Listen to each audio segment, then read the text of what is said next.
Hi friends, എല്ലാവർക്കും നമസ്കാരം. എല്ലാവർക്കും പുതിയൊരു വീഡിയോയിലേക്ക് സ്വാഗതം.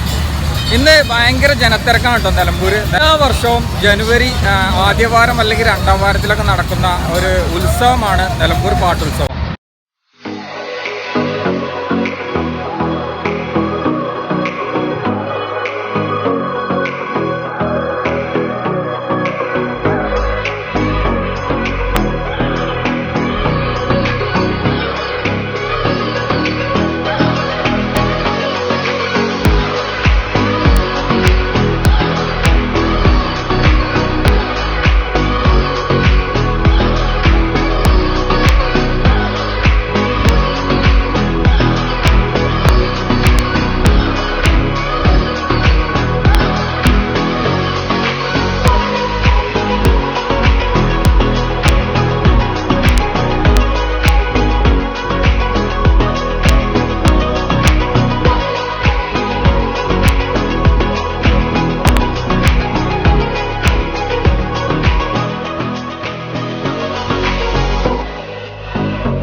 പാട്ടുത്സവത്തിൻ്റെ കൂടുതൽ വിശേഷങ്ങൾ നമുക്കറിയാം. അതിനു മുമ്പായി നിലമ്പൂർ കോവിലകവുമായിട്ട് ഈ പാട്ടുത്സവത്തിന് നല്ലൊരു ബന്ധമുണ്ട്. അതെന്താണെന്ന് ആദ്യം പറഞ്ഞുതരാം. അതിനുശേഷം നമുക്ക് പാട്ടുത്സവം മുഴുവനും ചുറ്റിക്കാണാം. നിലമ്പൂർ ടൗണിനോട് ചേർന്ന് തന്നെ, അതായത് നിലമ്പൂർ ടൗണിൽ തന്നെയാണ് നിലമ്പൂർ കോവിലകം ഇപ്പോൾ സ്ഥിതി ചെയ്യുന്നത്. കോവിലകത്തിൻ്റെ പ്രധാന ഗേറ്റാണ് ഇത്. ഗേറ്റ് കടന്ന് നമുക്ക് അകത്തൊന്ന് പോയി കാഴ്ചകളൊക്കെ ഒന്ന് കണ്ടുവരാം. നിലമ്പൂർ കോവിലകത്തെ കുറിച്ചൊക്കെ ഏകദേശം എല്ലാവരും കേട്ടിട്ടുണ്ടാവും, എല്ലാവർക്കും അറിയുന്ന കാര്യങ്ങളാണ്. നിലമ്പൂർ ഭാഗത്തുള്ള ഏറ്റവും കൂടുതൽ ഭൂസ്വത്ത് കൈവശമുള്ള ഭൂവുടമകളായിരുന്ന നാട്ടുരാജാക്കന്മാരായിരുന്നു നിലമ്പൂർ കോവിലകം. കോഴിക്കോട് ഉണ്ടായിരുന്ന സാമൂതിരി രാജാവിൻ്റെ സാമന്ത കുടുംബക്കാരാണ് നിലമ്പൂർ കോവിലകം വാണിരുന്ന രാജാക്കന്മാർ എന്നാണ് അറിയപ്പെടുന്നത്. കോവിലകത്തിൻ്റെ മതിൽക്കെട്ടിനകത്ത് തന്നെ ഇവിടെ ഒരു ക്ഷേത്രമുണ്ട് കേട്ടോ. ആ ക്ഷേത്രത്തിലെ പ്രധാന പ്രതിഷ്ഠ വേട്ടക്കൊരു മകൻ എന്നാണ് അറിയപ്പെടുന്നത്. നിലമ്പൂർ പാട്ടിന് പിന്നിൽ ഒരു ചെറിയ കഥയുണ്ട്. അതെന്താണെന്ന് അറിയണ്ടേ? നിലമ്പൂർ കാടുകളിലും അതുപോലെ തന്നെ നിലമ്പൂരിൻ്റെ പരിസര പ്രദേശത്തുള്ള കാടുകളിലെല്ലാം താമസിച്ചിരുന്ന ആദിവാസികൾ എല്ലാ വർഷവും നിലമ്പൂരിലെ ഈ വേട്ടക്കുരുമകൻ ക്ഷേത്രത്തിൽ എത്താറുണ്ടായിരുന്നു. ഇവിടെ വരുന്ന ആദിവാസികൾ കോവിലകത്തെ രാജാക്കന്മാരുടെ പ്രീതി നേടുന്നതിനായി ഇവിടെ ഒരു വട്ടം കൂടിയിരുന്ന് ഒരു പാട്ടൊക്കെ പാടി അവരെ പുകഴ്ത്തി പാടുകയൊക്കെ ചെയ്യായിരുന്നു. അതിനെ കളപ്പാട്ട് എന്നാണ് അന്നൊക്കെ അറിയപ്പെട്ടിരുന്നത്. പിന്നീട് പ്രാദേശികമായി ഈ സംഗമത്തെ നിലമ്പൂർ പാട്ട് എന്നറിയപ്പെടാൻ തുടങ്ങി. നിലമ്പൂർ പാട്ട് കൂടാൻ വന്ന നാട്ടുകാർക്കും ആദിവാസികൾക്കും 300 പറ അരിയുടെ ചോറ് വിളമ്പിയിരുന്നു ഇവിടുത്തെ തമ്പ്രാക്കന്മാർ എന്നൊക്കെയാണ് ഇവിടെ പറയപ്പെടുന്നത്. നിലമ്പൂർ കോവിലകത്തിൻ്റെ ഈ മതിൽക്കെട്ടിനകത്ത് ഇപ്പോഴും അവരുടെ തലമുറകളാണ് താമസിച്ചു കൊണ്ടിരിക്കുന്നത്. ഇപ്പോഴും ഇതൊരു പ്രൈവറ്റ് പ്രോപ്പർട്ടിയാണ്. അവരുടെ മക്കളും പേരമക്കളൊക്കെ ആയിട്ട് അവർ പുതിയ വീടുകളൊക്കെ വെച്ച് ഇപ്പോഴും അവർ തന്നെയാണ് ഈ മതിൽക്കെട്ടിനകത്ത് താമസിക്കുന്നത്. നിലമ്പൂർ കോവിലകത്തിൻ്റെ അനുമതിയോടുകൂടി നിലമ്പൂർ നഗരസഭയും വ്യാപാര സംഘടനകളും കൂടി ചേർന്നാണ് ഇപ്പോൾ നിലമ്പൂർ പാട്ടുത്സവം ഇവിടെ സംഘടിപ്പിക്കുന്നത്. എല്ലാ വർഷവും ജനുവരിയുടെ ആദ്യ വാരത്തിൽ തുടങ്ങി ഏകദേശം 2 ആഴ്ചത്തോളം സമയമെടുത്താണ് ഈ കാർണിവൽ ഇവിടെ എല്ലാവരും ആഘോഷിക്കുന്നത്. ഇപ്പോൾ നിലമ്പൂർ പാട്ട് ഒരു സാംസ്കാരിക പരിപാടിയേക്കാൾ ഉത്സവവും ഒരു ആഘോഷ സമയവുമായി മാറിയിട്ടുണ്ട്. ഈ കൊല്ലത്തെ പാട്ടുത്സവത്തിൽ നിലമ്പൂർ നഗരസഭയുടെ അധീനതയിൽ വരുന്ന കാർഷിക പ്രദർശന വിജ്ഞാപന മേള, അതുപോലെ തന്നെ കുടുംബശ്രീ ജില്ലാ മിഷന്റെ ഭക്ഷണശാലകൾ എല്ലാം ഈ കൊല്ലത്തെ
സൂര്യനൊക്കെ അസ്തമിച്ചു. സമയം ഏകദേശം 6:30 മണിയായിട്ടുണ്ട്. നിലമ്പൂർ താഴെ ഭാഗത്ത് ജ്യോതിപ്പടി എന്ന സ്ഥലത്തുള്ള ബൈപ്പാസിലായിരുന്നു നിലമ്പൂർ വ്യാപാരി വ്യവസായി ഏകോപന സമിതി സംഘടിപ്പിച്ചിട്ടുള്ള ഈവൻറ്റും ഗാനമേള ഒക്കെ നടത്തുന്ന സ്റ്റേജെല്ലാം സെറ്റാക്കിയിട്ടുള്ളത്. അതിനോട് ചേർന്ന് തന്നെ നിലമ്പൂർ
അങ്ങനെ ഗാനമേളയൊക്കെ കണ്ടതിന് ശേഷം നമ്മൾ വീണ്ടും തിരിച്ച് രാത്രി കാഴ്ച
2023 നിലമ്പൂർ പാട്ടുത്സവം എല്ലാവരും കണ്ടു എന്ന് കരുതുന്നു. എല്ലാവരും കാർണിവലും മറ്റു കാഴ്ചകളൊക്കെ ആസ്വദിച്ചു എന്ന് വിചാരിക്കുന്നു. കാർണിവല് കാണാൻ ആഗ്രഹമുള്ളവർ ജനുവരി 18 മുമ്പായി പോവുക. ജനുവരി 18 കൂടി നിലമ്പൂർ പാട്ടുത്സവം അവസാനിക്കും. അപ്പോൾ നമ്മുടെ ഈ വീഡിയോ ഇഷ്ടമായെങ്കിൽ എല്ലാവരിലേക്കും ഈ വീഡിയോ പാട്ടുത്സവമൊക്കെ കാണാൻ ആഗ്രഹിക്കുന്ന എല്ലാവരിലേക്കും വീഡിയോ ഷെയർ ചെയ്ത് കൊടുക്കുക. ഇനിയും നല്ലൊരു വീഡിയോയുമായി നമുക്ക് വീണ്ടും കാണാം.